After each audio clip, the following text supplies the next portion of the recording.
The Last Jedi has released in theaters this past week and has received mixed reviews to say the least. Some people really like it, while others absolutely hate it. And while people are entitled to their own opinions, a lot of people didn't seem to get that memo.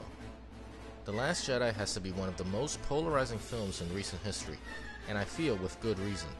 This won't be a pure review of the film. I'm sure you've already heard other reviews or seen the film by now. But my opinion is that the film was not as bad as people have said, but also not nearly as good as others have tried to make it sound. While entertaining to see the visual spectacle on screen, it was altogether a boring film for me. Most scenes in the film were unnecessary, and the jokes felt out of place and awkward. The set pieces were fantastic to watch, but ultimately I didn't feel anything for it. I didn't feel for the characters and their plight, and I didn't feel like the villains in the film were a real threat either. I didn't care about the characters enough to be invested in the film, and to a further extent the entire trilogy moving forward. Aside from the nitpicks people are saying on the internet, like, how can you drop bombs in space? Which I find funny since if you've actually seen Star Wars, bombers aren't a new thing. And on to other more egregious shortcomings, like fundamentally changing some of the rules in the Star Wars universe that was set by George Lucas. The Last Jedi, and ultimately the new Star Wars, fails as a film and as a trilogy. Simply put, The Last Jedi doesn't add to the trilogy's first installment and doesn't move the story forward, at least forward enough to call it a second installment in the series. It seemingly drops major plot points of the first film in favor of telling a side story that adds very little to the overarching plot. What could have been a half-hour set of scenes in the first film has been drawn out over 2.5 hours in this film. And yet, after all of this time, character development is nearly non-existent. Finn is still a hopeless buffoon whose fixation with Rey is his only motivation. Rey is still an omnipotent force with no real explanation why, aside from vaguely balancing the Force. Poe is still a brash hothead who tells unfunny jokes in the face of danger. And Kylo is still just as emo as ever. You could argue all of these points as to why they are the way they are. But it isn't important, because they have not grown past their initial phase of the first film. As characters, they are exactly the same.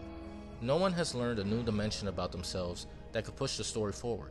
The characters are archetypes as cliché as ever, and will stay that way all throughout The Last Jedi. And then you have the original cast from the previous Star Wars. With Han's death and Luke being completely absent in the first film, I felt like the writers couldn't wait to be rid of the original cast as soon as possible.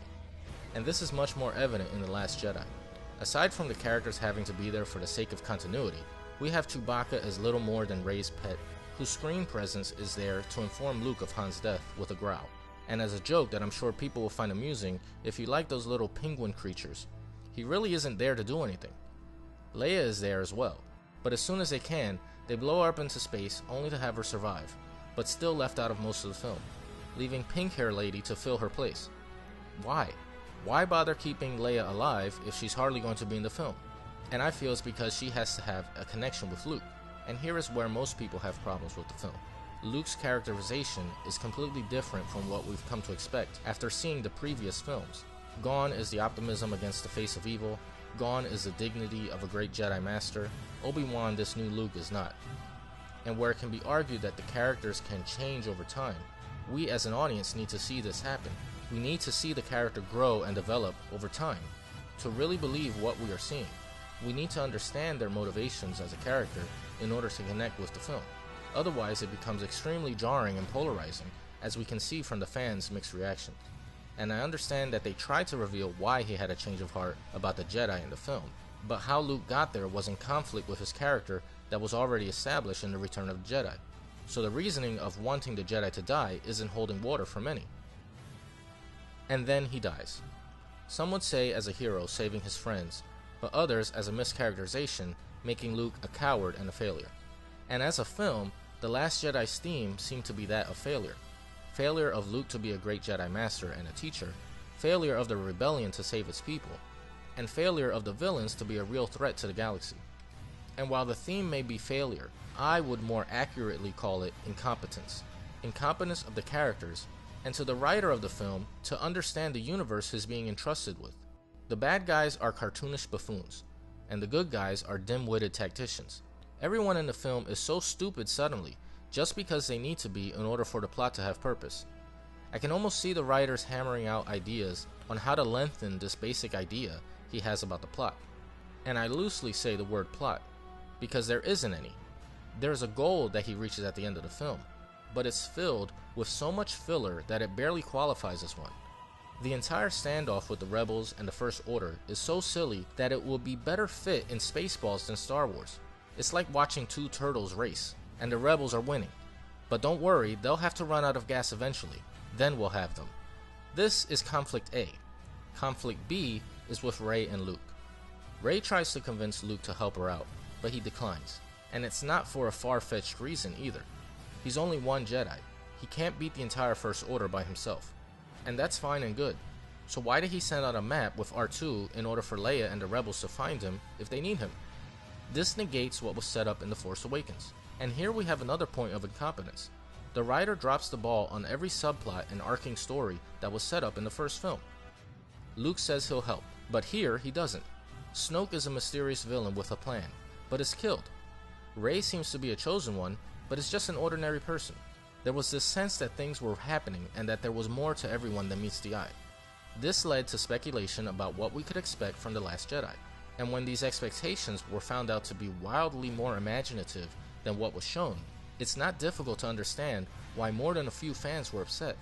This created a polarization within the fanbase, with the more hardcore fans not really appreciating what they've done with Star Wars, and the more casual fans not too miffed about the direction it's heading.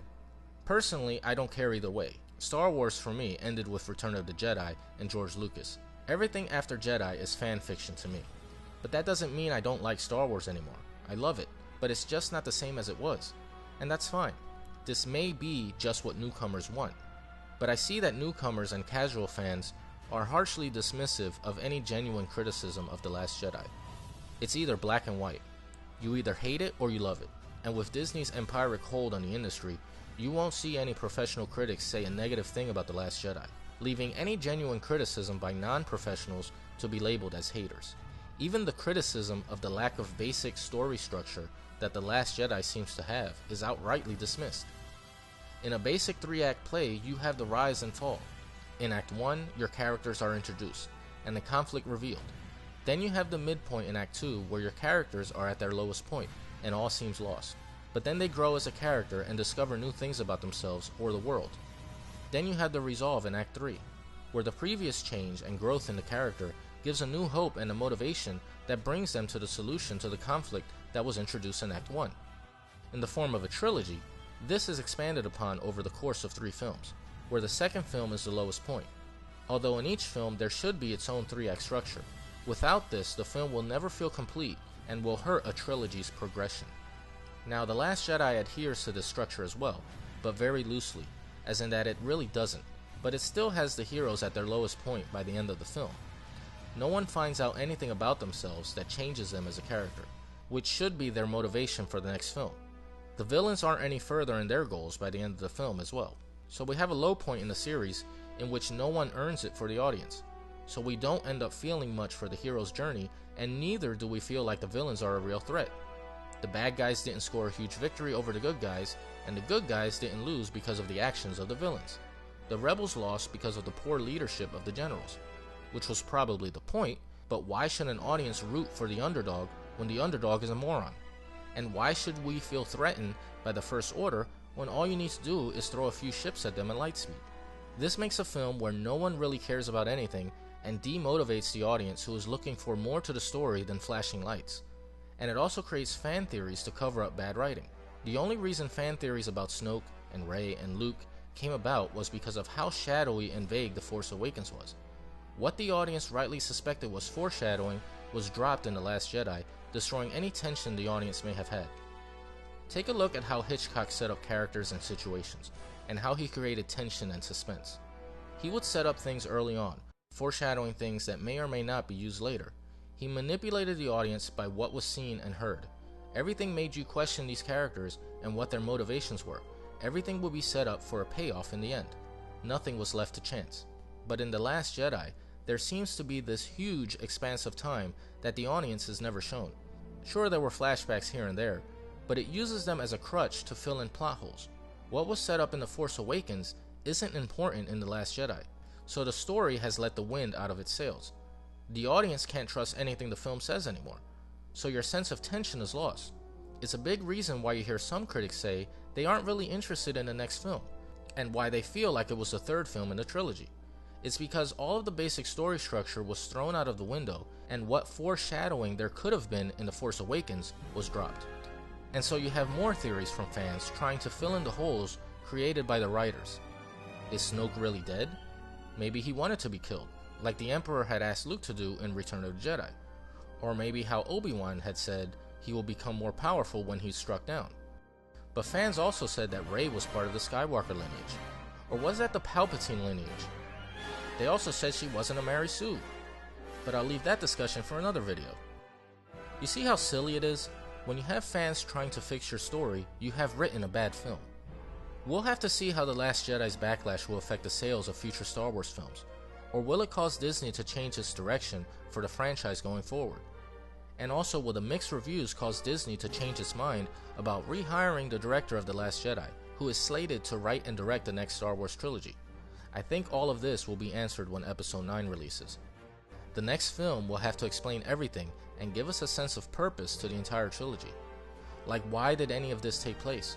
Why did The Force awaken in the first place? There was already a balance in the Force in Return of the Jedi, so where did Snoke come from? These are things that should have been answered in The Last Jedi, but weren't. So all of the legwork will have to be condensed in the last film in order to justify the existence of the entire trilogy.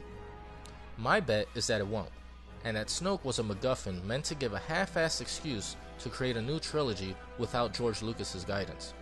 But we'll have to wait and see what the future holds for the Star Wars universe. So be sure to like and subscribe, and I'll catch you next time.